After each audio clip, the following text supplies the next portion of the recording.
नमस्कार, SBT news में आपका स्वागत है। पेश राजस्थान की बड़ी खबरें।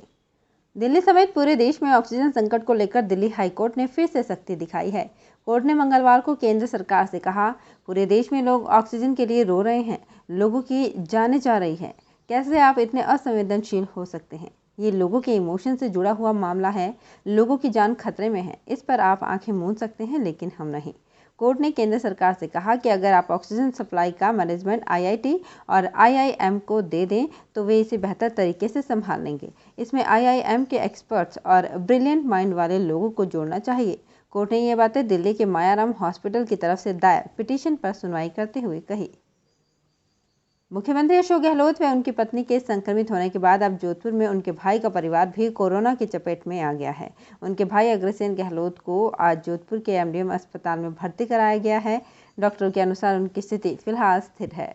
मुख्यमंत्री के भाई 73 वर्षीय अग्रसेन के परिवार में उनके अलावा पत्नी मंजू, पुत्र अनुपम, पुत्रवधू शालिनी पॉजिटिव पाए गए हैं। उनका घर पर ही इलाज चल रहा था। आज सांस लेने में थोड़ी तकलीफ होने पर अग्रसेन को एमडीएम अस्पताल में भर्ती करवाया गया है, जबकि परिवार के अन्य सदस्य घर पर ही इलाज ले रहे हैं।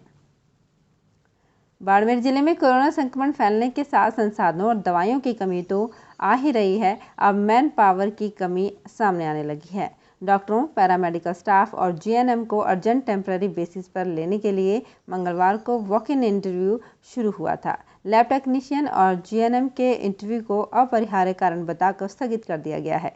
डॉक्टरों का इंटरव्यू आज से शुरू होने की खबर है।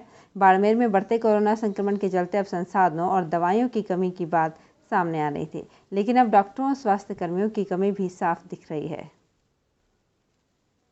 प्रदेश में तेजी से फैल रहे कोरोना पर अंकुश लगाने के लिए सरकार ने रेड अलर्ट जन अनुशासन पखवाड़े के तहत लॉकडाउन लगाया है। बावजूद इसके नागौर में दुकानदार गंभीर नहीं हो रहे हैं। शटर बंद कर अंदर ग्राहकों को बैठाकर दुकानदारी की जा रही है।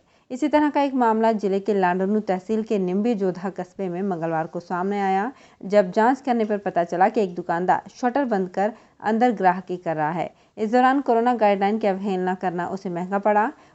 मौके पर उपखंड प्रशासन ने छापामार कार्रवाई करते हुए दुकान को 72 घंटे तक सीज करने की कार्रवाई की है। बंगाल चुनाव परिणाम घोषित होने के बाद राजस्थान में भी सियासी बयानबाजी शुरू हो गई है। मुख्यमंत्री अशोक गहलोत ने बंगाल चुनाव परिणाम को पीएम मोदी और बीजेपी की हार करार दिया था। अब नेता प्रतिपक्ष गुलाबचंद कटारिया ने मुख्यमंत्री गहलोत पर पलटवार किया है। गुलाबचंद कटारिया ने कहा, दूसरों पर बात बनाना बहुत आसान होता है, आप खुद की पार्टी पर भी 2 शब्द बोलिए।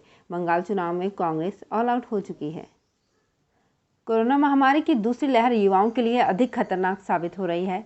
संभाग के सबसे बड़े कोटा मेडिकल कॉलेज अस्पताल में भर्ती रोगियों के आंकड़ों का विश्लेषण करें तो पता लगता है कि लगभग 160 युवा गंभीर कोविड बीमारी के कारण भर्ती हैं। मेडिसिन विशेषज्ञों के अनुसार युवाओं में कोरोना संक्रमण अधिक होने के विभिन्न कारण सामने आए हैं। पहला, युवाओं के टीका नहीं लगा। दूसरा, मूवमेंट अधिक रहा और लापरवाही के कारण कोरोना प्रोटोकॉल का पालन नहीं करना रहा है।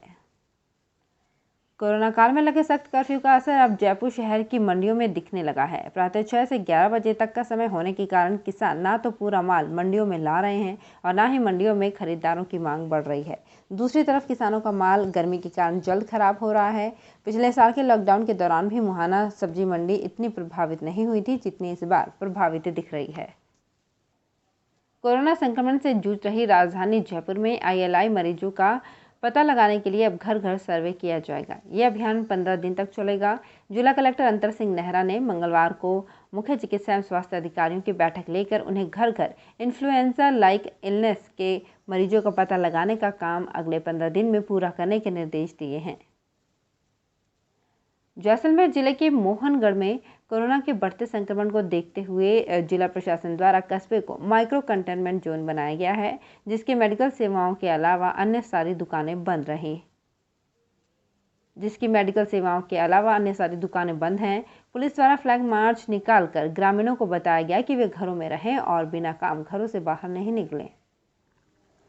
चित्तौड़गढ़ भाजपा सांसद सीपी जोशी ने राजस्थान के चिकित्सा एवं स्वास्थ्य मंत्री रघु शर्मा से उनके जयपुर निवास पर मुलाकात की और कोरोना महामारी के कारण संसदीय क्षेत्र चित्तौड़गढ़, प्रतापगढ़ और उदयपुर जिलों में कोरोना संक्रमण के बढ़ते प्रभाव के चलते उत्पन्न परिस्थितियों में मेडिकल ऑक्सीजन और जीवन रक्षक रेमडेसिविर इंजेक्शन की आवश्यकता पर चर्चा की। कोरोना संक्रमण के बीच अजमेर के लिए राहत की खबर है। पंचशील सीएससी में मरीजों को भर्ती करना शुरू कर दिया गया है। यहाँ पर फिलहाल 27 बेड पर ऑक्सीजन की टेस्टिंग पूरी कर ली गई है और 100 बेड पर ऑक्सीजन लाइन की व्यवस्था की गई है, जो जल्द ही शुरू होगी। वर्तमान में अभी तक यहाँ 8 बेड पर मरीज भर्ती किए गए हैं। पूरे राजस्थान में शहरी सीमा पार कर गांव ढाणे तक पांव पसार चुके कोरोना की मार से जोधपुर जलदाय विभाग भी अछूता नहीं रह पाया है।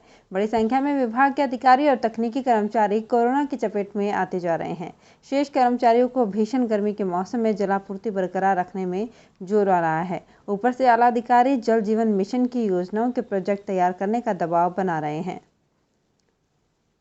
कोरोना के बीच सैनिटाइज करने की व्यवस्था और गर्मी में जगह जगह लगने वाली छोटी बड़ी आग पर काबू पाने की जद्दोजहद के बीच चित्तौड़गढ़ जिले के दमकल विभाग को कई तरह की चुनौतियों का सामना करना पड़ रहा है। इस चुनौती के बीच सामंजस्य बैठाना अधिकारियों के लिए आसान नहीं हो रहा। हालांकि इसके बावजूद विभाग इस काम को करने में अभी तक मजबूती से खड़ा है। चित्तौड़गढ़ में लगातार कोरोना संक्रमितों की संख्या में बढ़ोतरी हो रही है। ऐसे में दमकलों को प्रत्येक संक्रमित के घर और आसपास के इलाके को सैनिटाइज करना होता है।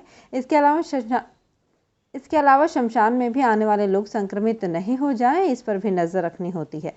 ऐसे में दमकल विभाग ने फिलहाल 3 टीमों के साथ इस काम को तेजी से आगे बढ़ाया है। धौलपुर के व्यापारियों ने कोरोना को मात देने के लिए प्रशासन का साथ देने का बीड़ा उठा लिया है। उन्होंने बाजार के बाहरी हिस्से में बैरिकेड्स लगा दिए हैं और खुद वहां तैनात हो गए हैं। यानी अब पुलिस के बजाय वे खुद लोगों को घर से बाहर निकलने पर रोकेंगे टोकेंगे। व्यापारियों का कहना है कि पुलिस या प्रशासन खुद के लिए थोड़ी बंदिशें लगा रहा है। लोग कोरोना से संक्रमित नहीं हो और खुद बचे रहें, यही उनका भी संकल्प है। महामारी रेड अलर्ट जन अनुशासन पखवाड़े के पहले दिन नागौर में पुलिस ने सख्ती के बाद अब शहर की मुख्य सड़कों पर बैरिकेडिंग लगाते हुए वाहनों की आवाजाही को बंद कर दिया है। हालांकि इसमें आवश्यक और आपातकालीन कार्यों के लिए जाने वाले वाहनों को छूट दी जा रही है। एक दिन पहले बेवजह घर से बाहर निकलने वाले लोगों के साथ सख्ती से हुई पुलिसिया कार्यवाही और उन्हें संस्थागत क्वारंटाइन किए जाने के बाद अब मंगलवार को शहर में सड़कों पर लोग भी कम ही नजर आ रहे हैं। तो फिलहाल इस बुलेटिन में इतना ही। फिर हाजिर होंगे कुछ और बड़ी खबरों के साथ। एसबीटी न्यूज के और भी वीडियोस को देखने के लिए हमारे चैनल को सब्सक्राइब करें और नोटिफिकेशन पाने के लिए बेल आइकन को प्रेस करें।